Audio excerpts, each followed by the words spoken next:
Africa's stance on Russia and the war on Ukraine has created an uneasiness in diplomatic relations between this country and the U.S. This is likely to threaten South Africa's benefits from the Africa Growth and Opportunity Act.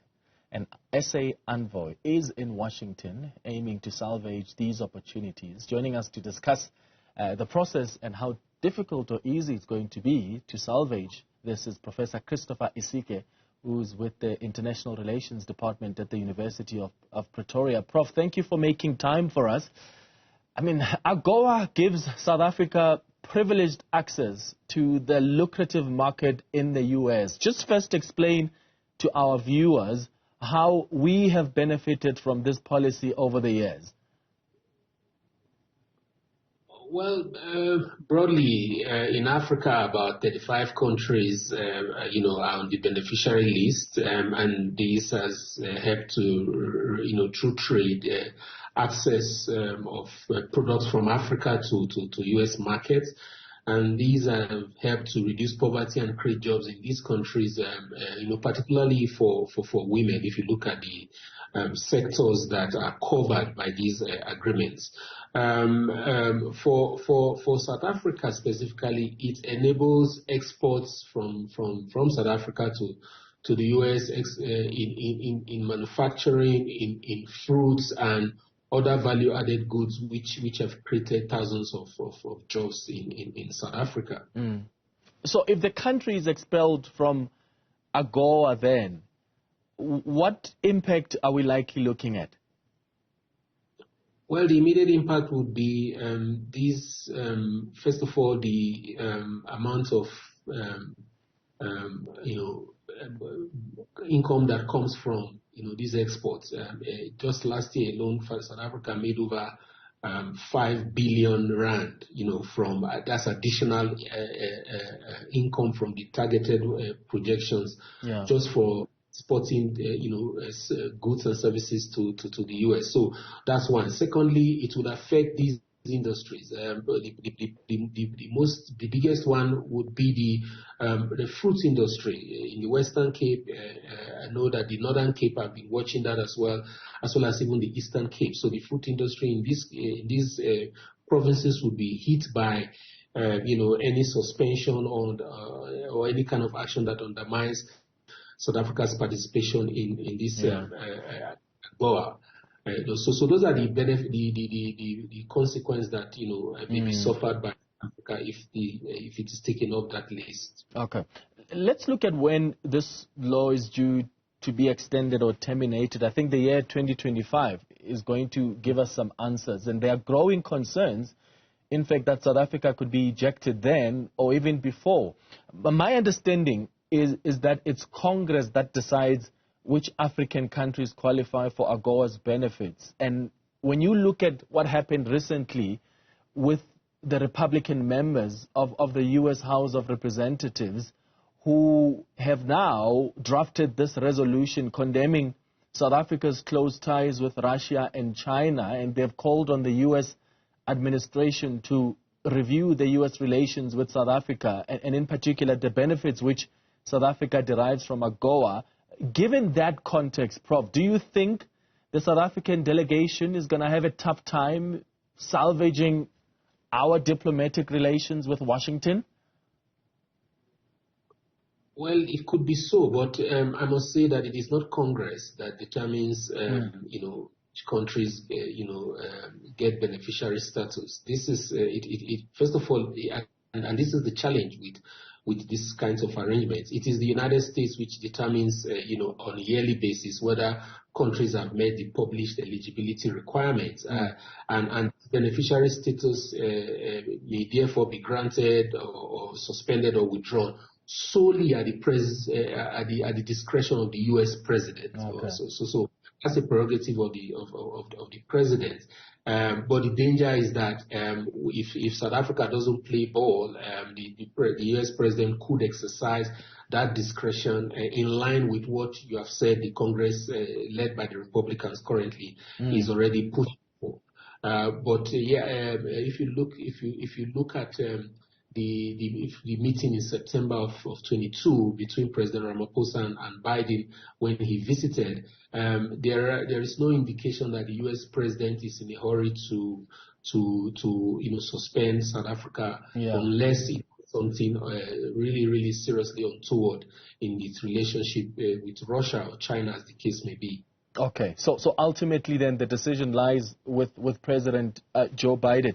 Do you think it's even possible for our government to iron things out with the U.S. to avoid losing these billions in trade, given that our leaders, and perhaps even more so after President Cyril Ramaphosa visited the U.S., our leaders, not only in the president, but even in the international relations minister, have really been steadfast and unapologetic in our close ties with Russia and China?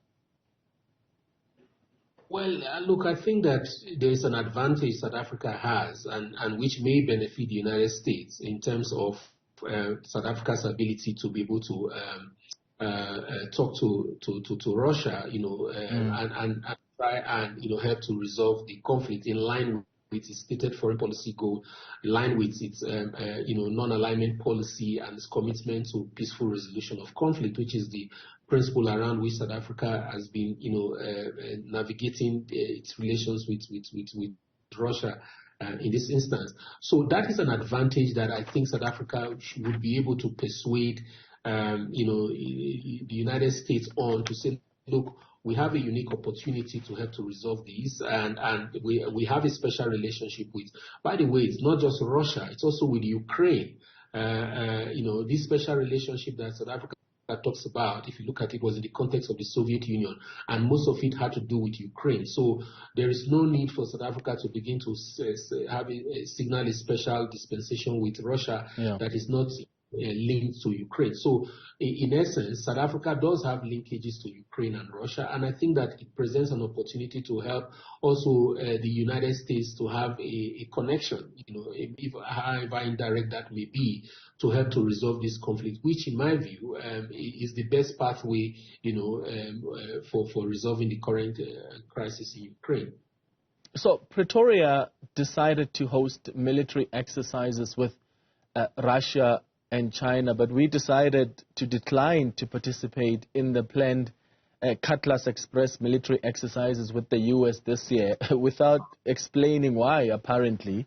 I mean, surely that's not going to really assist us, is it? No, it's not. And like I've said before in previous interviews, South Africa needs to take a critical look at this from, a national interest point of view, from economic interest point of view, where it's been buttered. Currently, its bread is better buttered by its trade relations with the United States, which is far higher in volumes than whatever it has with Russia currently, except South Africa is looking at the bigger picture of this relationship within the BRICS group, and maybe that's what is dictating its action. But again, it is a delicate situation it finds itself in, and it will require very delicate statecraft and diplomacy to be able to navigate that in such a way that it doesn't come off the losing end at the end of the day. And how do we avoid being caught up in the rivalry that often exists between the different countries? Because it's not only the relations we have with Russia that's concerning the U.S., if really the U.S. is concerned. They're escalating U.S.-China tensions too. So much has happened between the two countries. I mean, whether you talk about that shooting down of an alleged Chinese spy balloon by the U.S., which escalated tensions. China is our BRICS friend too. So how do we avoid being entangled in U.S.-China global rivalry while also maintaining productive partnerships with both nations? Yeah, and this is why I talked about, crafting and deciding on a national interest focus, and that is clear, communicated clearly to all, and it should be rooted around, its non-aligned focus, as a member of the non-aligned movement.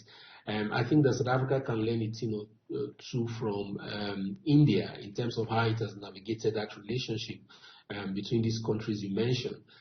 by focusing always on its economic interest and making it clear that it's not aligned position, enables it to do business with any superpower that it has to do business with, and I think that is something that should be at the fulcrum of its relationship, so that things like those military drills, accepting to do carrying out one with Russia and declining to do one with the U.S., it then becomes a strategic mistake which can become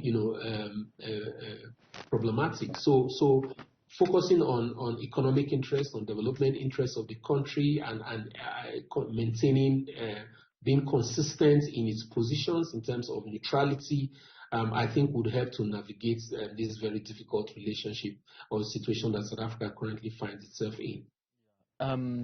So the big question, I suppose, now is, will Vladimir Putin attend the BRICS summit later this year? And what are we, as South Africa, going to do about it, being a signatory to the Rome Statutes? The presidency says, yes, we understand very well what our legal obligations are when it comes to our approach to that matter. We're going to have the AGOA conference probably after the BRICS summit. So is it fair to say whatever move we make at the BRICS summit, when or if Vladimir Putin is here, it may in fact determine how the U.S. decides whether to renew AGOA or whether we are going to be ejected? Yeah, so everything will depend on how South Africa handles this. Currently, the president has said that he's still in consultation. All members of BRICS and the presidents, of course, have been invited. But I think that the president has also indicated that they are in talks with Russia about the situation. So we do not know yet if Russia would attend.